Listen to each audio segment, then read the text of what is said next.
phone is rumored to feature a 6.57 inches, 16.68 centimeters, display with a resolution of 1080 by 2240 pixels so that you can enjoy watching movies or playing games.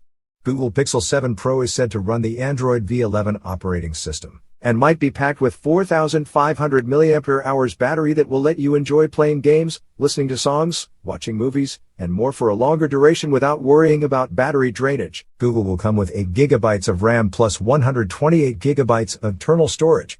Hence, you will be able to store all your songs, videos, games and more on the phone without worrying about space constraints. Apart from this, the mobile is likely to be equipped with a powerful octa-core processor so that you can enjoy a seamless performance while accessing multiple apps and playing intense graphics games. Speaking about camera specifications, the phone from Google is rumored to feature a single camera setup on the rear.